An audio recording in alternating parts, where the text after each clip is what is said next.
I'm here with Lovin Dubai. Loving Dubai. I love in Dubai. Hi, Lovin Dubai. What's up, Lovin Dubai? I love in Dubai. Hello, Lovin Dubai. Good morning, Dubai. This is the Lovin Dubai show.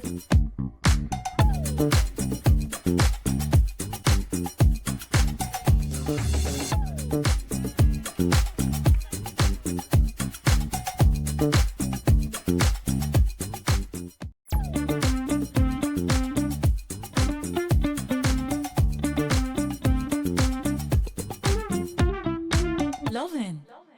Hello everyone and welcome back to the Lovin Dubai show with me, Farah. And Lakshmi.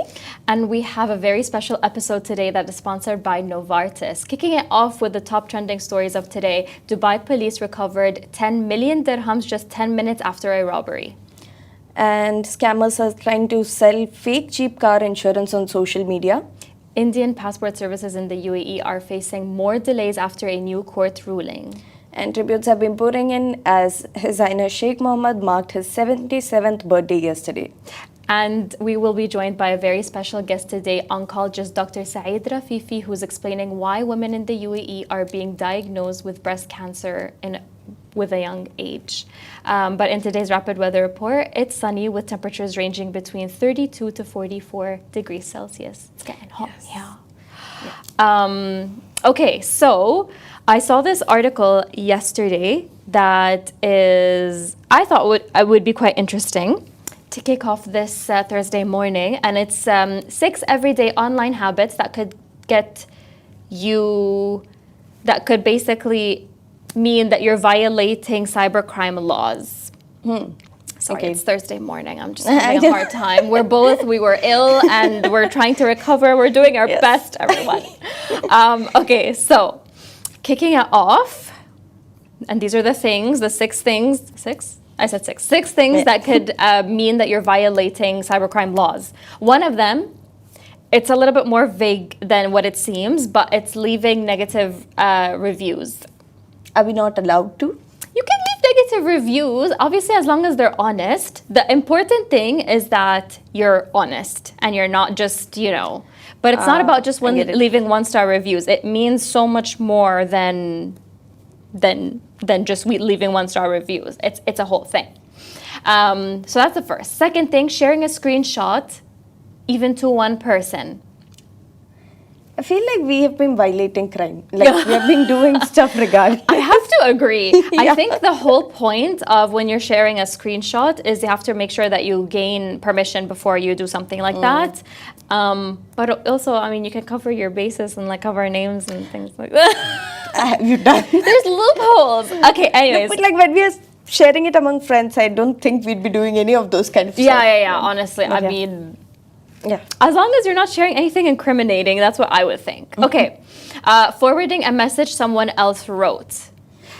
Again, I don't think it's as simple as it seems or as it's written in this article. Okay. Fourth one makes more sense, recording without consent. Yeah. This is a very big thing under Article 44 of the UAE law, and you can get a penalty of up to 150,000 dirhams. So, yeah, that's the whole important thing. Okay. Yep. The fifth and that's not the final. The fifth one, passing on an unverified warning. So obviously we have security alerts that are issued in the UAE sometimes, whether it was COVID times or war times, lovely times. With these ones, if you share something that is unverified and not issued by official authority, you can definitely get punished for something like that. Starting from 100,000 dirhams. Oh, that's fine. Nice. Isn't it? It's great. Stay informed, guys. Stay informed, follow official updates only. Official updates only. That's it. That's all we're doing. And the last one is sharing offensive WhatsApp messages. Yeah. So obviously, I think everyone has been reading about these kinds of stories where you're not supposed to be cussing people in public, swearing, or pulling up middle fingers and all that stuff in public. All of these are actually finable and criminal offenses that you're not supposed to do. You can definitely get fined for something like that.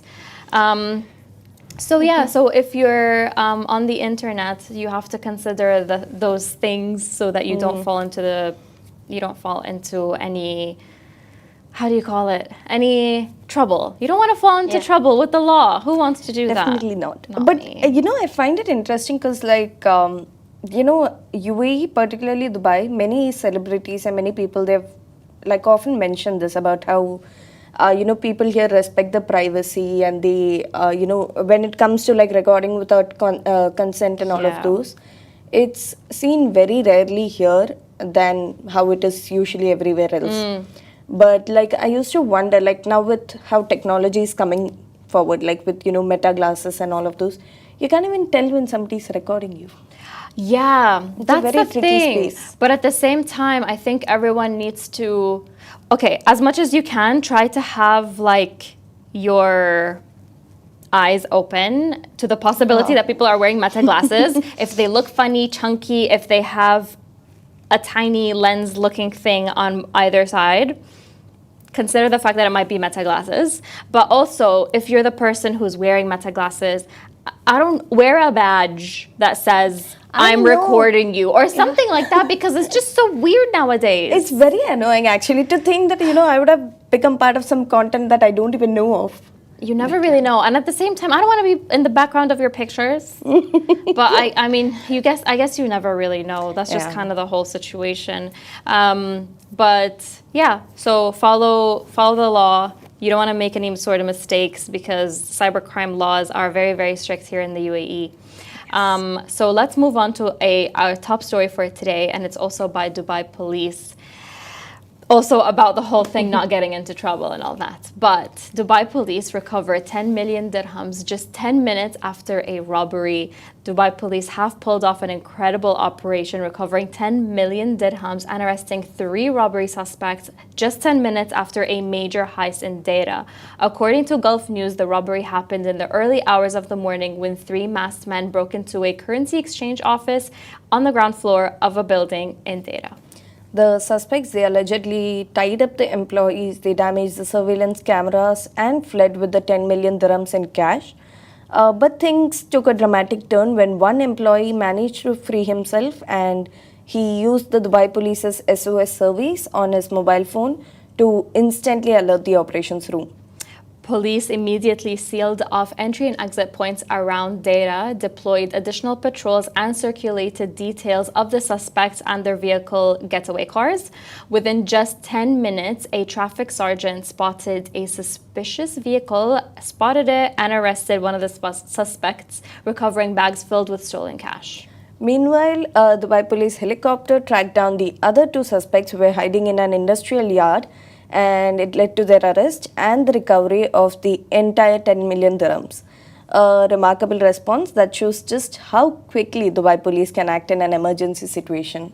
Ugh, this story really got me thinking about using the emergency system alert on the Dubai police app, but I feel like not many people know what to do in case of emergencies.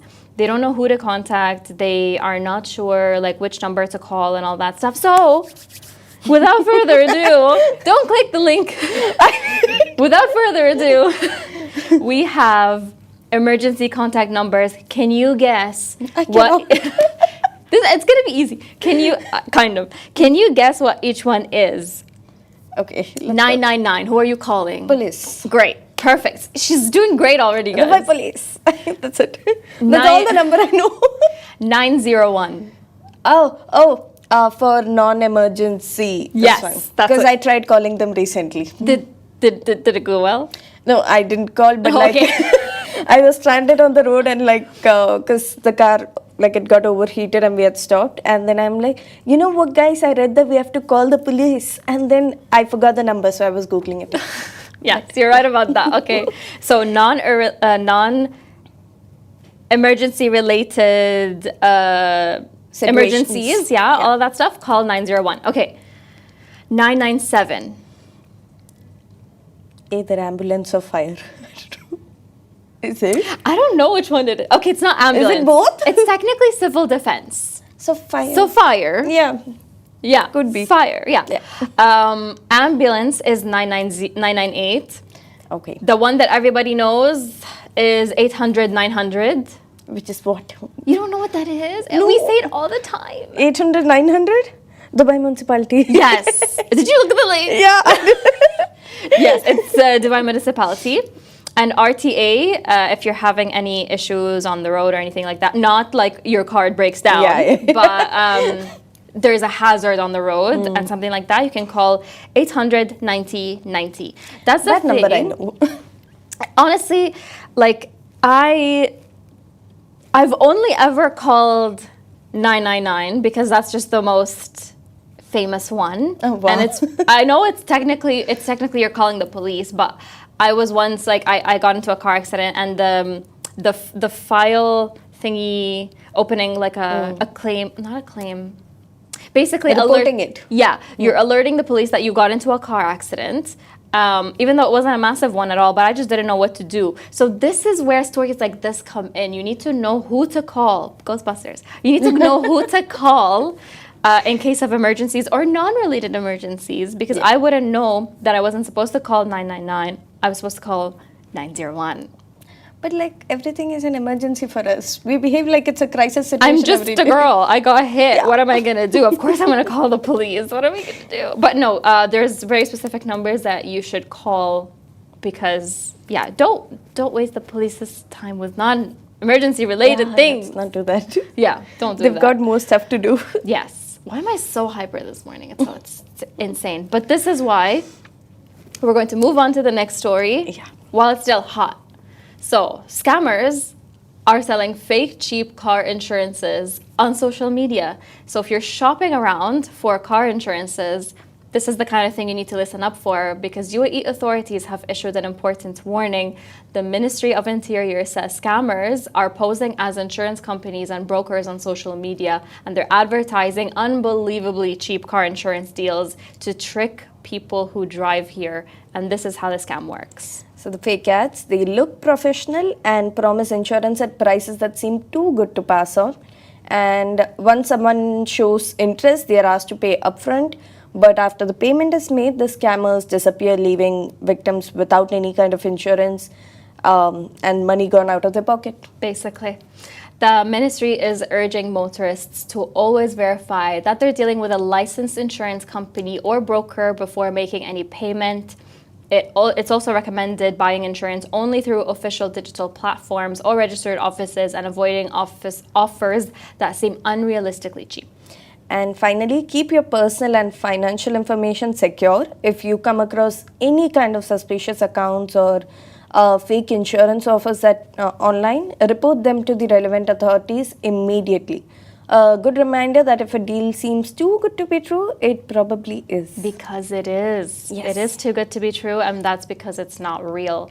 I've actually, ever since this story came up, I started realizing that, I've been getting a lot of calls from people claiming to be insurance. And I'm like, my car doesn't need health Insurance? It doesn't need insurance right now. It's still valid. The one I have is still valid. So I don't need one, to be honest. So when I get these calls recently, I'm just like, you're calling at a very weird time. Usually insurance companies do know when your car is up for renewal. I don't know how they know. I don't know how they have my number. They have the documents, they have your number. Yeah, but it's not the same insurance company.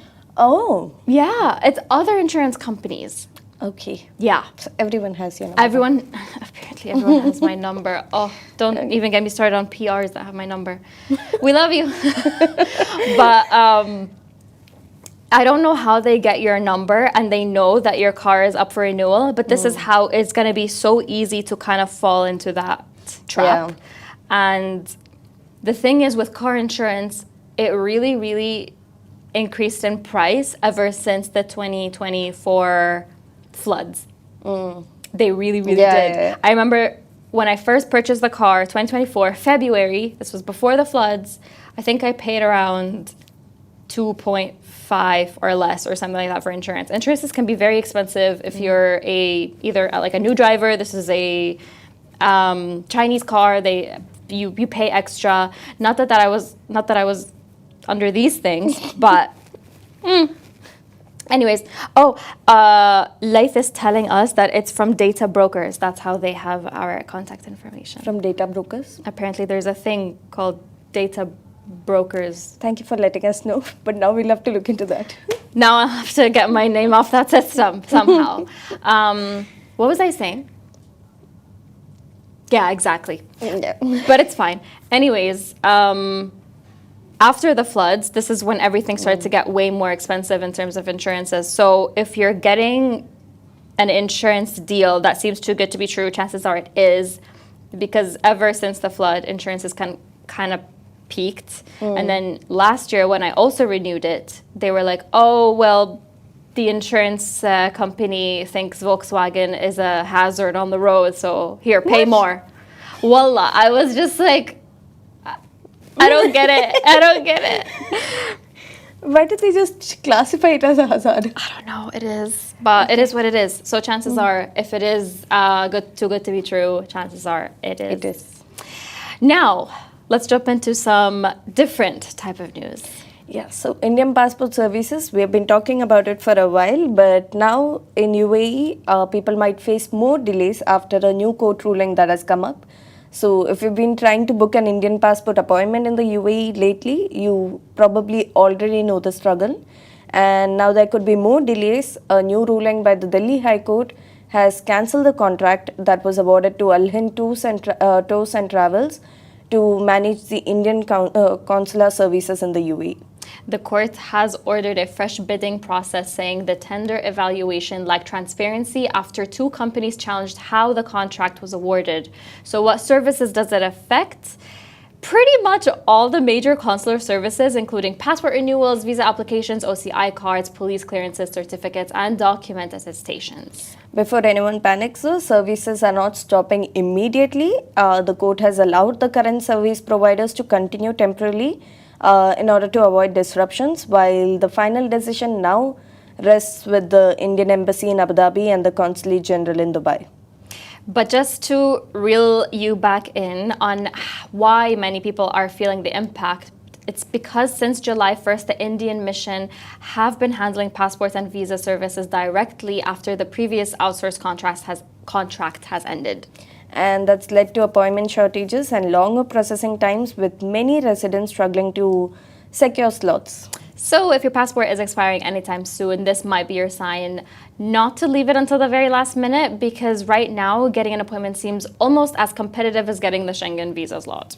Yeah. And that is very true. It is doesn't seem easy. Yeah. People were queuing up actually. Like, I think we hadn't seen that in many years, like people queuing up at the embassies. I think the last time I saw that was probably like when my parents were here. Yeah.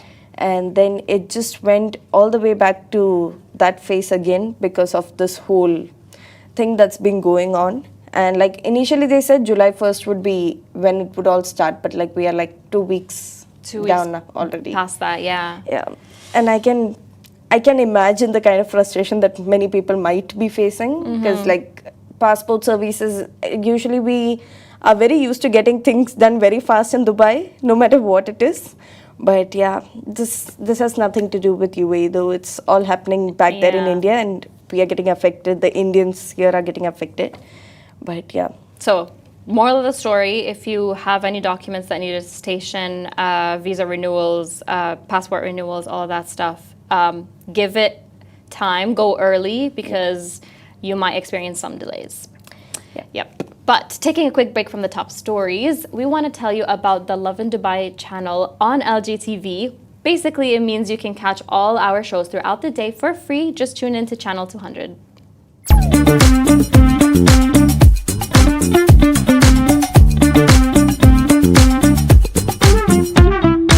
Lovin. Hi everyone, welcome back. Tell us about the next story. Why are you threatening me? It sounds very intense.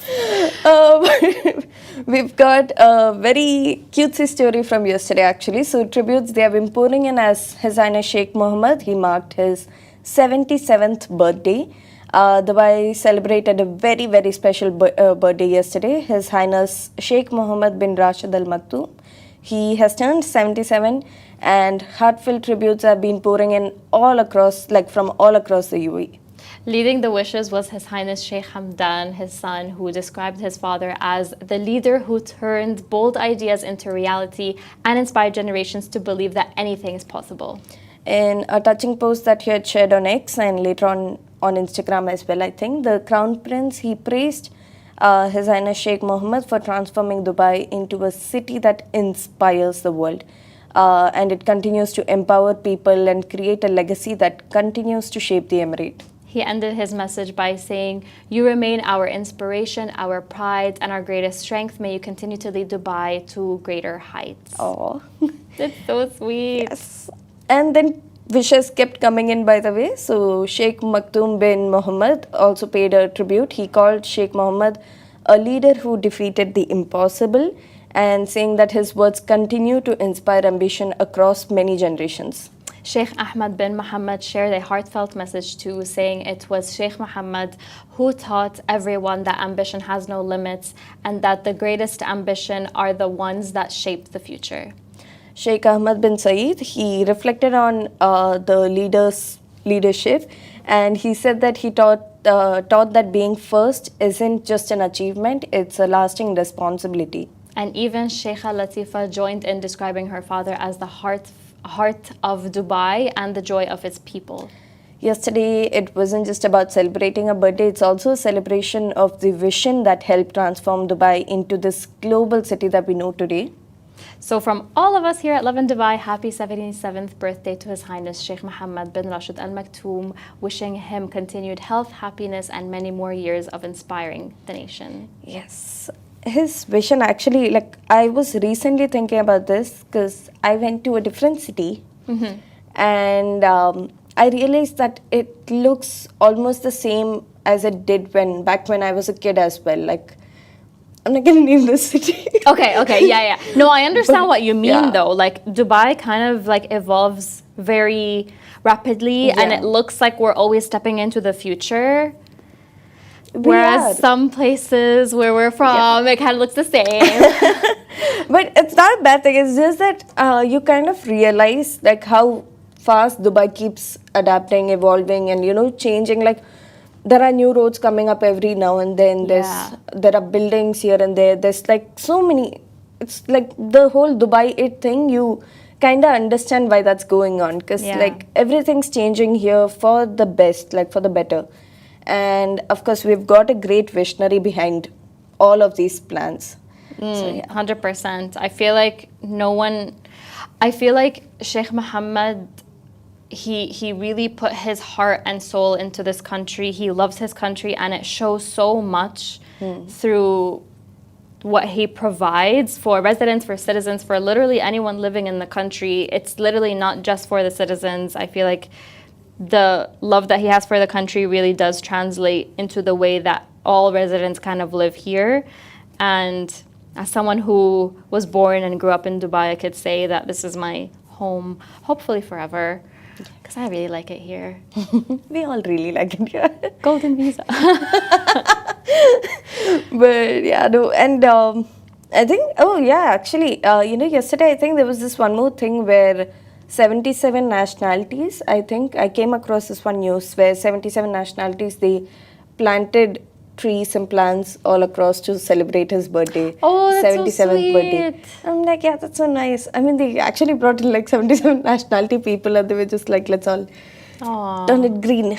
That's really sweet. Yeah. Honestly, like, it's like people also, you keep seeing it often. People love him as well. Like, they love him so much, and we keep proclaiming it to him. It's not just that we keep saying it everywhere else. The minute somebody sees him, we go like, Sheikh, we love you. Honestly, it's so true. And every time he's passing by, because he goes out in public like quite frequently, and you would be so lucky to spot him. I haven't been lucky, unfortunately, yet. Yeah. But a lot of people go up to him, take photos with him, or they just want to say hello. Thank you so much for what you do for this country and for us, and you are doing such a great job. And that is so, so, so true. I mean, at least that's why. So let's drop in wishes for the Sheikh. And That's true.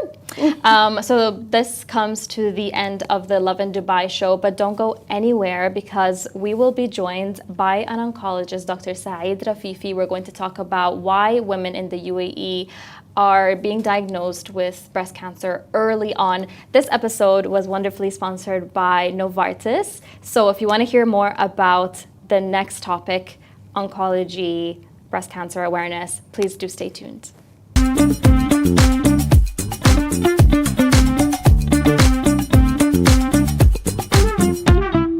Lovin.